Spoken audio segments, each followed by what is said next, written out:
আসসালামু আলাইকুম। আমি আসছি কুমিল্লা বুড়িচং, এখানে সাইট ভিজিট করতে। আমার প্ল্যানের একটা কাজ চলমান আছে, 3 তলা ডুপ্লেক্স বাড়ির।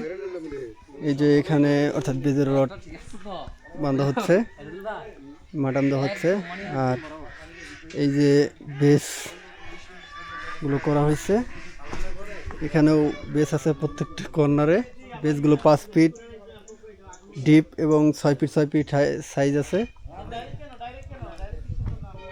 এই যে এখানে একটা কলাম। এই হলো আমাদের মিজানুর রহমান, অর্থাৎ দুবাই প্রবাসী বাড়ি। এই যে উনি আঙ্কেল, ওনার বাড়ি এখানে আসছি, কাজ চলমান।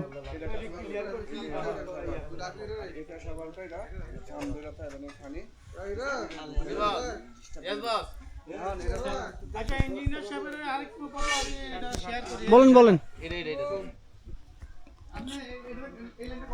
বলতে পারবেন সব। সেফটি ট্যাঙ্কি কোথায় দিচ্ছেন? ট্যাঙ্ক ওই দিক কি ওইটার কথা বলছিলাম। এটা একটা কর্নারের মতো, তো ঢালাইটা এক সাইডে ওই যে বাড়া গেছে বেসেন, এটা তো এ পর্যন্তই। এখন কলাম তো এটা সিধা, কলামটা দেওয়া না, কোন কলাম আপনার কোনো দেওয়া না স্যার। কলামটা পড়বে ঠিক সেন্টার হবে আপনার, এটা সেন্টার ওইটা, তার মানে এক সাইড হচ্ছে। হ্যাঁ হ্যাঁ স্যার।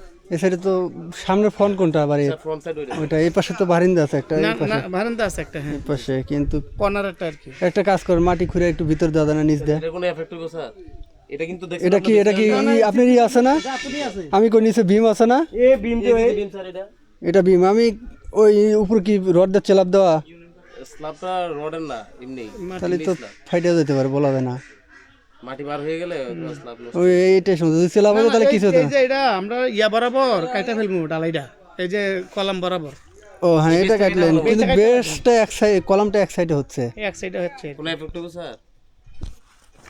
এফেক্ট এখন কি দুইটা যদি একসাথে মিলে দিতে পারতেন তাও হতো, কিন্তু এটার জন্য তো এটা দেওয়া যায় না। না, লম্বা করে দিলে আবার বেশি বড় হয়ে যাবে। হ্যাঁ, বিশাল বড় হয়ে যাবে। লম্বা করে দিলে তখন আর কোনো রিস্ক থাকতো না, কোনো ভয় থাকতো না। নাকি এই যে কম্বাইন করে দিলে পরে তখন আর কোনো চিন্তা আসিল না। কম্বাইনটি কি নিচে বিম লাগবে? ভীম লাগবে না, খালি শুধু রিইনফোর্সমেন্টে চলবে। হ্যাঁ, টানা দিলেই হয়ে যেত, এইটুকু। আর ভীম না দিলেও হবে। এ তো অনেকগুলো হলে তখন ভীম হতো, একটা তো সিঙ্গেল কিছু লাগবে না। তার কি এই মাইটা উঠে নিলে হয়, একটা না দিলে? আমি বলি কি, মনে হয় কিছু হবে না। আপনি বলতেছেন নিচে কার জন্য? নিচে যদি আপনি 1 ফিট নিতে পারেন তাও হবে কলাম মানে থেকে। আমার ঢালাই কভারিংটা, ক্লিয়ার কভারটা লাগে। এটা তো বেশ ছোট, 4.5 আপনি দেখেন 1 ফিট নিতে পারেন না। ওই সাইডে 3 সাইড পাচ্ছে, তো আর ওই পাশে 1 ফিট নিলে হবে। আঙ্কেল 1 ফিট নিয়ে এটা দ্রুত ঢালাই দেয়া, এখানে বালু মেরে পানি দিয়ে দিলেই হয়ে গেল। ওই নিচে যা হয়ে যাবে, বালু দিয়ে করলে ওটা ফিল আপ হয়ে যাবে। আপনি নিচে স্লোপ করে হুরুম করেন। না মানে যে লেভেলটা আছে এই লেভেলে যাইতে হইব, নাহলে তো আমি কাজটা করতে পারবো না ওই জায়গায় গিয়ে। ঠিক আছে না স্যার?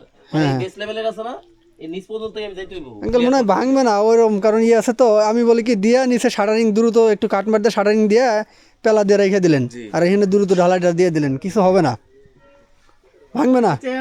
এটা আসছে এখন কাটো না, এটা কাটো না। এটা যেদিনকে বেশ ফলাইবা, সবগুলো বেশ ফলানোর পরে এটা দাম মাটি কাইটা দ্রুত হুরুম করে দ্রুত ঢালাই দিয়া, মানে বেসটা বসা দ্রুত ঢালাই দিয়ে দিবেন। দিয়ে এটাই ফার্স্ট টাইম। হ্যাঁ, এটা ডালাইয়ের দিন মনে করো, এটা ডালাইয়ের দিন বেশটা নামাইয়া ডালাইয়ের আগের দিন এটা তো মেশিন দিয়ে তো ডালাই দিমু। তো যেদিনকে আমি ডালাই দিমু এর আগের দিন করে ফিটিং করে সকালবেলা আইলে ফার্স্ট টাইম ওটা কিছু হবে না। আসলে আহামরি তো আর আমার ওই এর লোড নাই, যাওয়ার উপর আমার লোড করতেছে। ডালাই করবো এই দিনই ফিটিং করবো, সবগুলা ফিটিং করে এলাম। যেদিন ডালাই করবো এই দিনই ফিটিং করবো, এই দিন আবার উপরে আবার আমার